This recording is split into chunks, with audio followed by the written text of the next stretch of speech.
Hey, all right. So today we're gonna be making a sauna, primitive sauna, or i.e. a Sweatlodge. But I don't want to have too many things come up about it. But so basically, you just call it a sauna because what it is, like hot rocks, water, make steam. Trap the steam, you sit in it. Really good way to keep cold.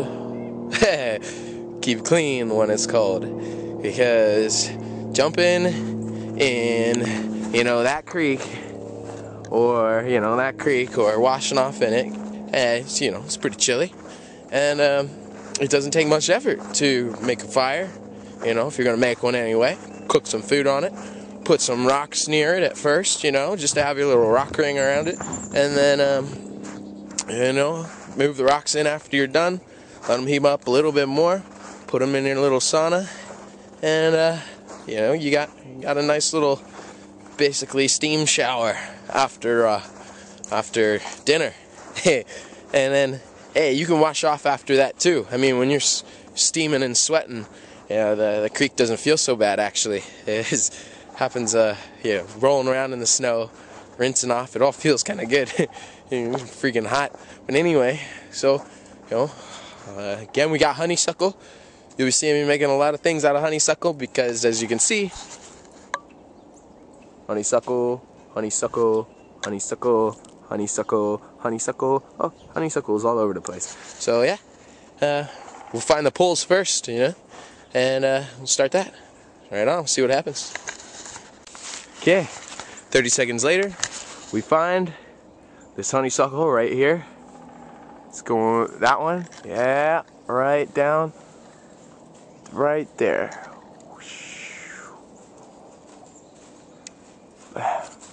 So this will be our first pull, and our first example of a pull. Probably want about 8 of them. Maybe 9, maybe 10. Depends. We'll see how long they are and what distance they cover. So I'm gonna cut a bunch, and we'll take it from there. All right. And there's the first one all cut. Probably one at length, maybe 10 feet. Give it some overlap. It all depends, how many people you're gonna be trying to fit in it. So, if it's just one person, you only need a couple poles. Just something enough to keep, a tarp over, or keep your covering over, just big enough for you to get in and then have the rocks in. So yeah. Nice little tip when you're cutting anything, try to get it low at the base so you don't got little spikes sticking out in case people trip on them or fall on them, or you trip on them or fall on them. Anyway.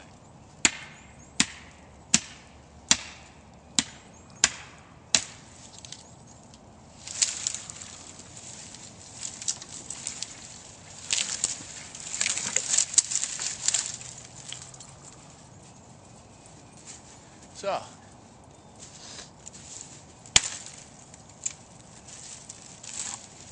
same thing with these right here. If you're going to be using tarp, probably going to want to take these little spikes off right here. Just try to get, nice and flush with it. Maybe come in a little bit, come the other way. Now it won't cut holes into your shit.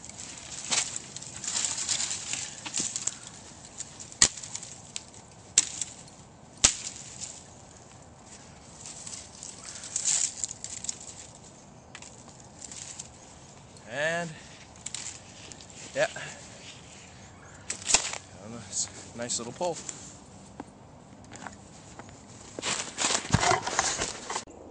And here we go. Nice little bundle of sticks. Got my frame.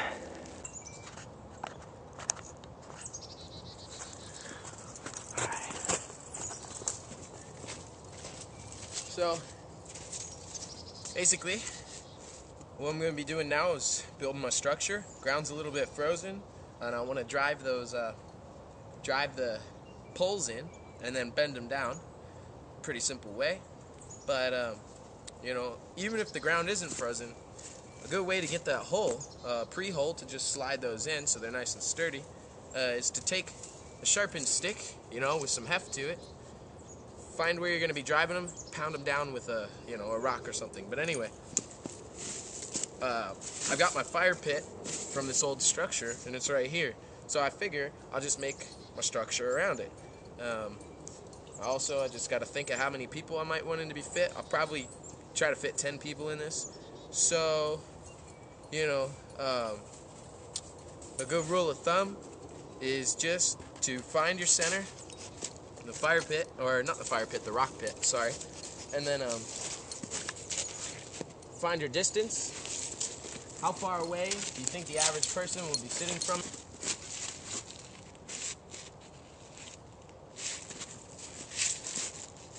Another thing is, when I tend to like to go across. So if I start my first post, I just draw a straight line across between the fire pit, and then give it an equal distance from the fire pit. You know, that'll give you your first and second hole to drive very easily. Okay, got a little bit more frozen ground right here. We'll see how my technique holds up.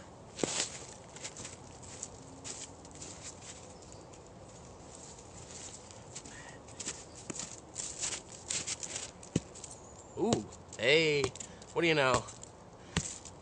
Ooh, doesn't have to be deep.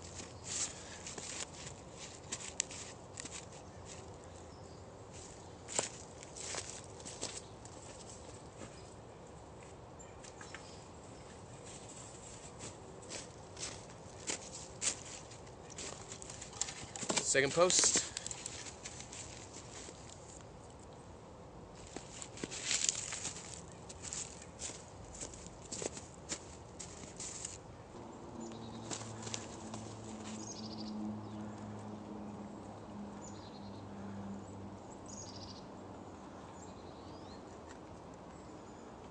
Whatever somebody sits down at, maybe a little bit more. So I just like to squat. You know, straight back. Usually I kind of just use waist. You know, like waist measurement. About the same generally, so works out pretty good. And then I just tap in just the tiniest of little, you know, marks, so that when I bend it, for sure the pressure is gonna go here because it's weakest. Just like making a bow, you know, if you bend a stick, weakest link's where it's gonna bend the most. So just a little bit like this. Honeysuckle isn't really prone to snapping completely off. It's a little bit fibery. But, you know, we'll see how this works out.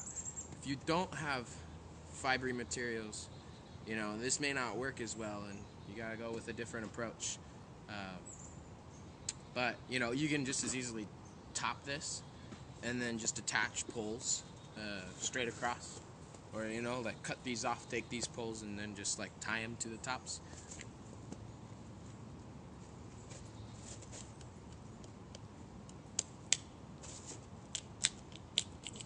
Honeysuckle likes to split.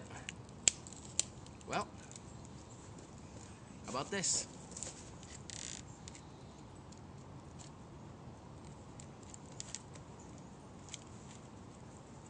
Think that'll do ya. Now I can, once this is all together, you know, I'll just support it again. I'll tie it off. Works just fine.